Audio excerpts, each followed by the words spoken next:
Olá a todos, vamos para a terceira parte do nosso vídeo, eu acredito que é a parte final agora.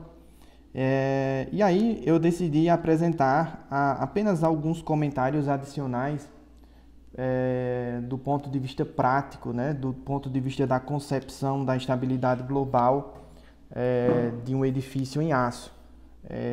Tá bom? E pensando aqui num caso real que eu trouxe aqui de um edifício que, se eu não me engano, fica localizado na cidade de Campinas, né, em São Paulo. Eu retirei do site da MF Rural. Eu acredito que seja uma empresa de fabricação de estruturas em aço e montagem também, né? E aí nós estamos vendo aqui um edifício com um único pavimento, tá? E uma cobertura. Ele é constituído basicamente por pórticos com perfis de alma cheia, ou seja, nós temos aqui um perfil I para o pilar, um perfil I para minha viga, né, as duas vigas inclinadas que nós temos na cobertura, e um perfil I para outro pilar aqui. Já nesse pilar central aqui, ó, vocês podem perceber que um elemento esbelto, né, um elemento esbelto, provavelmente apenas para servir de apoio para as vigas. Ele possui ali pequena rigidez à flexão, tá? Pequena rigidez à flexão. Então vocês vão de concordar comigo que ele pode ser tratado como se fosse um elemento contraventado, tá? Um elemento contraventado, ou seja, ele não garante a estabilidade global desse meu pórtico. O que na verdade acontece é que outros elementos estruturais, né, que a gente vai falar daqui a pouco, travam a estrutura, dão rigidez lateral à edificação, de tal maneira a garantir a estabilidade global do conjunto. E ele está inserido nesse conjunto, tá? Então vejam só, eu tenho aqui na ligação entre esse pilar e essa viga, eu acho que vocês podem concordar comigo que nós temos aqui uma ligação rígida, tá? Uma ligação rígida. Ou seja, as rotações relativas entre a viga e o pilar, quando ela é solicitada a flexão, essas rotações relativas entre esses dois elementos são pequenas, tá? E aí, a princípio, existe uma transferência completa de momentos nesse ponto aqui, ó, transferência completa de momentos da viga para o pilar, né? Para o pilar, tá? Certo? E aqui eu decidi chamar aqui alguns eixos, ó. Eu decidi chamar isso aqui de eixo X. Aliás, desculpem, eixo Y. Tá? Eixo Y. E esse eixo aqui eu decidi chamar de X. Tá? E aí, desobedecendo a regra da mão direita, eu coloquei o eixo Z para cima, né? Eu coloquei o eixo Z para cima, tá bom? O que é que acontece? No plano... deixa eu anotar aqui, ó, no plano YZ, quem é o pórtico que garante a estabilidade global do meu edifício, né? Quem são os pórticos que compõem a estabilidade global do meu edifício? São esse pórtico aqui, ó. Esse pórtico aqui, ó.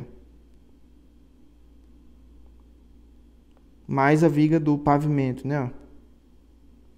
Pensando que eu estou admitindo que essas ligações entre esses elementos são ligações rígidas, tá? Esse meu pilar que está aqui no meio, embora ele esteja inserido nesse pórtico, ele não necessariamente funciona, né, como uma estrutura de contraventamento em si, né? Ele não vai garantir ali a estabilidade lateral do meu edifício, tá? Não vai garantir.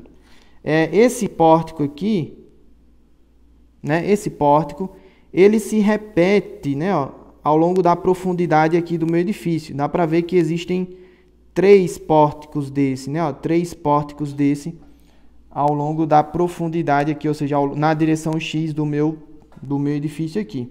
Então, quando eu aplico aqui uma ação lateral, segundo a direção Y do meu edifício, eu tenho 3 pórticos 3 pórticos para garantir essa estabilidade global segundo a direção Y, né? Segundo a direção Y, tá? Segundo a direção Y, certo? Então, outro fato que vocês têm que prestar atenção aqui é o seguinte, os meus pilares, tá? Os meus pilares, aqui eu vou ter que apagar essa parte aqui da figura. Os meus pilares, eles estão, vocês estão vendo aqui no plano YZ, vocês estão vendo a alma do pilar, né? Vocês estão vendo a alma do pilar. Isso significa que o meu pilar, a seção transversal do meu pilar, está fletindo em torno do eixo de maior inércia, ou seja, os meus pilares aqui, no plano YZ, né? No plano YZ, eles estão fletindo em torno do eixo de maior inércia, que é o meu eixo X, né? Ó. Então, vejam só. Eu tenho aqui o meu eixo Y, certo? Eu estou vendo a alma do meu pilar e quando eu aplico uma carga nessa direção, o meu pilar flete em torno do eixo de maior inércia. É sempre assim, né? Se eu estou analisando um pórtico nesse plano aqui, ó, nesse plano, e eu aplico uma carga segundo esse plano, então o meu elemento estrutural flete perpendicularmente ao plano que eu estou analisando. No caso da figura que eu estou apresentando para vocês, né, do pórtico ali, quando eu analiso o plano YZ, o meu pilar flete em torno do eixo de maior inércia, tá? Quando eu analiso o plano YZ, o meu pilar flete em torno do eixo X. Agora, o contrário também vale, né? Quando eu analiso o plano XZ, o meu pilar está fletindo em torno do eixo Y, tá? Em torno do eixo Y. Então, voltemos aqui para a figura. Significa dizer, então, com essa história, né, que no plano que eu estou analisando, no plano YZ, os meus pilares estão fletindo em torno do eixo de maior inércia, tá? Fletindo em torno do eixo de maior inércia, e, portanto, os pilares, por si só, já possuem ali uma elevada rigidez à flexão e, portanto, eles, por si só, garantem ali uma certa rigidez lateral. Quando eu junto a rigidez à flexão dos meus pilares com as ligações rígidas entre vigas e pilares, eu consigo garantir ainda mais uma estabilidade lateral para o meu edifício no plano YZ, né? No plano YZ. Agora, como dizia um velho professor meu, a coisa é mais difícil do que parece, né? A coisa é mais difícil do que parece. Então, vamos para o outro plano. Vamos para um outro plano. Quando eu estou aqui no plano, tenho aqui o meu eixo Z e o meu eixo X, tá? O meu eixo X. Eu tenho aqui, ó, 1, 2, 3 pilares. Essas vigas agora, elas possuem conexões rotuladas com os meus pilares agora. Por que que eu digo que essas ligações são rotuladas agora, né? Como é que eu afirmo isso? Apenas de olhar na imagem, né? Apenas por olhar a imagem. Eu estou supondo que essas ligações entre essas vigas e esses pilares são ligações flexíveis no plano XZ, porque agora essas minhas vigas estão sendo conectadas à alma do meu pilar, junto à alma do meu pilar. E aí, deixa eu relembrar vocês, quando eu apresentei essa figura, vejam só, quando eu conecto uma viga à alma do pilar, eu tenho aqui um pequeno espaço disponível. E esse espaço é ainda menor se na outra direção eu tiver uma ligação engastada, porque eu vou ter aqui as chapas enrijecedoras para compor essa ligação rígida. Então, se eu já tenho ligação rígida nessa direção, provavelmente no outro plano eu vou ter uma ligação flexível, ou seja, a ligação da minha viga com a alma do pilar, na maioria dos casos, é uma ligação flexível, tá? Não só por causa da dificuldade de execução, de uma ligação rígida junto à alma do pilar, como também pelo preço, né? Pelo preço da execução, porque se a execução em si é difícil, significa que você vai ter que recortar mais chapas, né? Cortar mais perfis, vão ser muitos componentes de ligação, e aí aquela ligação se torna cara. Então, na maioria dos casos, quando a gente tem aqui uma viga se conectando à alma de um pilar, na maioria dos casos, essas ligações são flexíveis, ou seja, a gente tem uma rótula aqui sem transferência de momento da viga para o meu pilar, tá? Para o meu pilar. Quando a gente analisa a outra direção, ou seja, quando analisa a minha viga conectada à mesa do meu pilar, aí é mais comum a gente ter aqui uma ligação rígida, tá? Por dois motivos. Primeiro, porque eu tenho maior facilidade de execução em comparação com a alma. E segundo, porque nessa situação o meu pilar, a minha viga está fazendo o pilar fletir em torno do eixo de maior inércia, né? A minha viga, rigidamente ligada ao meu pilar, faz com que ele sofra flexão em torno do eixo de maior inércia. Então, com isso em mente, eu estou supondo que nesse edifício que eu estou apresentando para vocês, as ligações com as vigas e esses pilares aqui, ó, segundo a direção X, aliás, segundo o plano XZ, né? Segundo o plano XZ, sejam rotuladas, tá? Sejam rotuladas, tá? Vamos desenhar aqui, então, quem seria esse pórtico? Quem seria esse pórtico no plano XZ? Então, eu tenho aqui três pilares. A distância entre eles eu não sei qual é, tá? A ligação na fundação pode ser engastada ou rotulada. Isso depende da concepção estrutural. Eu estou apenas fazendo suposições aqui. E essas minhas vigas no primeiro pavimento e no nível da cobertura, né, lá no nível aqui do beiral, elas possuem ligações flexíveis. Então, vou botar aqui, ó, a viga do primeiro pavimento e no nível do beiral.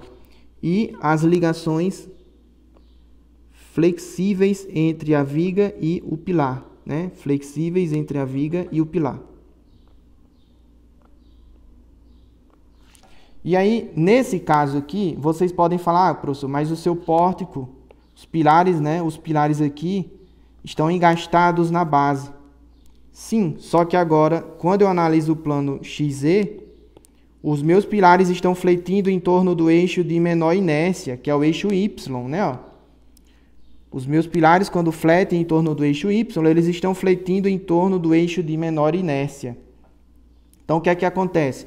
Esses meus pilares aqui, por si só, não possuem uma rigidez à flexão elevada para garantir a estabilidade lateral do meu edifício. Então, o que é que eu devo fazer? Eu devo inserir um contraventamento treliçado. A princípio, essa seria a minha solução.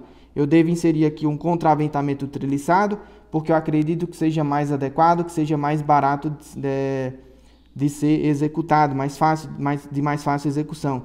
Então eu posso inserir aqui um contraventamento, por exemplo, um contraventamento em V invertido, nesse nível, né? E um contraventamento em V no outro pavimento, tá? No outro pavimento. Essa seria uma solução possível. Aí, se eu vou executar esse mesmo contraventamento entre a segunda prumada de pilares, né? Entre a segunda e a terceira prumada de pilares, aí é outra história, né? Porque quem vai dizer a necessidade de se acrescentar mais contraventamentos vai ser a análise estrutural em si, tá? Essa figura que eu estou apresentando para vocês reflete somente esse pórtico aqui, ó, esse pórtico, tá? No eixo central aqui, ó, do meu edifício, eu não tenho um pórtico de contraventamento, porque esses pilares não possuem uma rigidez à flexão elevada, então eu não posso dizer que isso aqui, esse pórtico central, é uma estrutura de contraventamento, não posso dizer isso. Na verdade, ela é uma estrutura contraventada. E lá na outra face do edifício, eu tenho uma cópia, né? Eu tenho um gêmeo, um pórtico gêmeo desse que eu acabei de desenhar para vocês, né? Tem um pórtico gêmeo aqui, também com as ligações rotuladas e tal. Outra solução possível, caso vocês não queiram fazer aqui o contraventamento em V invertido e em V, seria a gente inserir nos dois pavimentos, um contraventamento em X, por exemplo, né? Um contraventamento em X. E aí, novamente, eu posso, eventualmente, eu posso necessitar acrescentar esse mesmo contraventamento entre a segunda e a terceira prumada de pilares. Quem vai dizer isso vai ser a análise estrutural do pórtico tridimensional, tá? Quem vai dizer isso é a análise estrutural. Mas, eventualmente, na maioria dos casos, aliás, quando a gente realiza aqui o contraventamento entre duas prumadas, tá? Pensando aqui no edifício de pequeno porte como esse, somente um contraventamento desse já seria suficiente, tá? Somente o contraventamento desse já seria suficiente. A gente não precisaria inserir esse outro contraventamento aqui, tá? Então significa que nessa direção aqui, ó, quando eu tiver as forças laterais, por exemplo, provenientes do vento, né? Provenientes do vento, quem vai garantir a estabilidade global desse meu pórtico na direção do eixo X serão esses dois pórticos aqui, ó, né? Esses dois pórticos aqui, esse aqui e esse aqui, tá? Representados por esse carinha que eu acabei de apresentar para vocês. Esses dois pórticos, apesar de eu estar representando eles de maneira isolada, vocês têm que lembrar que eles trabalham em conjunto, tá? Eles trabalham em conjunto. Ou seja, esse pórtico trabalha em conjunto com aquele outro pórtico lá da outra face. De tal maneira que, se eu aplicar aqui uma força horizontal, que coincida aqui com o centro de cisalhamento do meu pavimento, tá? O deslocamento horizontal sofrido por esse ponto aqui no meu pavimento vai ser igual ao deslocamento horizontal sofrido por esse outro ponto, que é igual àquele outro ponto, que é igual àquele outro ponto. Tendo em vista que a minha laje que está aqui, ela tem um comportamento que a gente diz de diafragma, comportamento de diafragma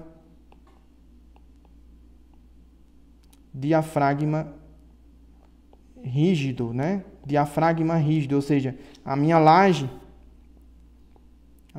aqui de concreto armado, né? A laje de concreto armado ou uma laje steel deck, ela possui no seu plano, ela possui ali uma elevada rigidez axial, tá? Então, se esse meu ponto aqui da minha estrutura sofrer um deslocamento horizontal de 1 centímetro, esse outro ponto também vai sofrer um deslocamento de 1 centímetro, aquele outro ponto posterior também e esse aqui também, tá? Embora essa minha laje tenha aqui uma rigidez à flexão quando eu aplico cargas fora do perpendicularmente ao plano dela, né? Perpendicularmente ao plano dela, isso não acontece, né? Essa deformabilidade que a minha laje tem com relação a cargas perpendiculares ao seu plano, essa mesma deformabilidade não existe quando eu penso nas cargas que se aplicam axialmente, ou seja, no plano médio da laje. Ou seja, esse diafragma rígido é o efeito que acontece na minha laje quando eu considero que ela possui uma elevada rigidez axial. E aí, portanto, eu faço com que os meus pórticos trabalhem em conjunto e no nível do mesmo pavimento, todos os pontos da minha estrutura possuem o mesmo deslocamento horizontal. Tendo em vista que a minha laje possui ali uma elevada rigidez axial, né? Essa é uma hipótese muito interessante, né, que a gente considera na análise estrutural de edifícios, quando a gente possui ali lajes com elevada rigidez, porque ela pode, em alguns casos, simplificar a análise estrutural para a gente, né? Ela simplifica demais. Quando você considera que a laje possui uma elevada rigidez axial, ou seja, quando ela possui esse comportamento de diafragma rígido, você acaba não necessitando que o seu software, né, calcule diversos graus de liberdade, né, adicionais. Você pode criar ali um vínculo entre o que a gente chama de nó mestre e nós escravos, que é um tema para outros componentes curriculares, tá? Eu quero que apenas vocês entendam o que é esse diafragma rígido, tá? É apenas o que eu quero que vocês entendam. Diafragma rígido é quando a gente considera que a laje, né, possui ali uma elevada rigidez axial e que, portanto, todos os nós que pertencem ao mesmo pavimento vão possuir o mesmo deslocamento horizontal, desde que a carga horizontal seja aplicada alinhada com o centro de rotação do pavimento ou centro de cisalhamento do pavimento, tá bom? Tá certo? Ou seja, não existe ali nenhuma excentricidade entre a carga horizontal e o eixo, o ponto de rotação, né, da nossa laje, tá bom? Então, basicamente era isso que eu tinha para tratar com vocês nesse nosso terceiro vídeo. Eu considero que é um vídeo muito importante, é um vídeo prático, para que vocês possam visualizar os conceitos que a gente abordou nos dois vídeos anteriores, né? Quando a gente tratou do contraventamento com base na rigidez da flexão dos pilares e na rigidez da ligação entre os elementos, né? Esses dois trabalhando em conjunto. E quando a gente tem também o sistema de contraventamento treliçado. Então, quando a gente pensa aqui num edifício, né, real, vamos dizer assim, a gente pode encontrar esses dois sistemas de contraventamento em planos ortogonais entre si ou até mesmo no mesmo plano, tá? Trabalhando em conjunto, tá bom? Trabalhando em conjunto. Então, por favor, caso seja necessário, e eu acredito que vai ser, eu peço que vocês assistam novamente esse vídeo, façam suas anotações e guardem suas dúvidas para que a gente possa discutir posteriormente. Abraço a todos e fiquem com Deus.